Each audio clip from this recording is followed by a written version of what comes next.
আজ শেয়ার করছি তেলে ঝালে বোয়াল। খুবই অল্প মশলায় দেখো দারুণ টেস্ট হয়। আমি কিভাবে করছি দেখো। বোয়াল মাছ নুন হলুদ দিয়ে মাখিয়ে রেখেছি। সর্ষের তেলে রান্নাটা হবে, সামান্য তেলে আমি নুন দিয়েছি, নাহলে কিন্তু ভীষণ ফোটে এই মাছ। এত ফাটে,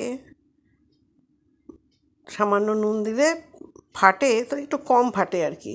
হালকা ভেজে তুলে নিলাম। সর্ষের তেলেই করছি রান্নাটা। এই দেখো কীভাবে ভেজে নিলাম। এবার আমি কালো জিরা দিয়ে দিচ্ছি ওই তেলেই। আর আমি টমেটো পেস্ট করে রেখে দিই। আমি এখানে 6-7 চামচ টমেটো পেস্ট দিয়ে দিচ্ছি। ধরো মিডিয়াম সাইজের দুটো হবে।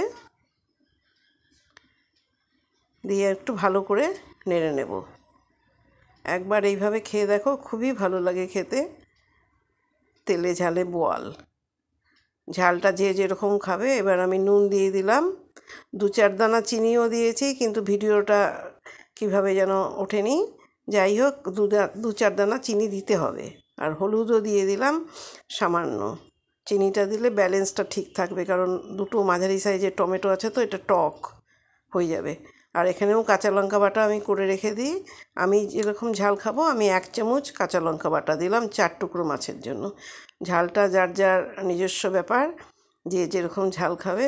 দিয়ে দেখো ভালো করে নেড়ে নিচ্ছি। আর 3 চামচ কালো সর্ষে আমি বেটে রেখেছি।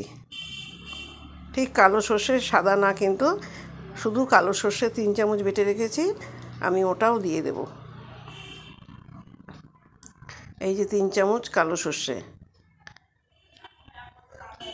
এটাও দিয়ে দিলাম। এটা দিয়ে কিন্তু বেশি ভাজবো না, এটা দিয়ে নেড়েই আমি জল দিয়ে দেবো। আর 2-4টে কাঁচা লঙ্কা ওপর থেকে মাঝখান দিয়ে চিড়ে দিয়ে দেবো।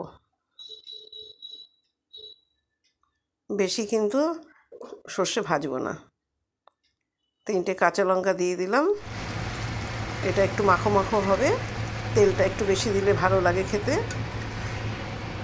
ওই জন্যই নাম তেলে ঝালে বোয়াল। এইভাবে আরও করা যায়, আর মাছও করা যায়, পাবদা মাছও করা যায়। কেমন লাগলো কমেন্ট করে জানিও। সবাই খুব ভালো থেকো, সুস্থ থেকো, ঠাকুরের আশীর্বাদে সবার মঙ্গল হোক এই কামনা করি। আবার নতুন কোনো ভিডিওতে দেখা হবে। দেখো একটু উল্টে পাল্টে নেব। তৈরি হয়ে গেল তেলে ঝালে বোয়াল।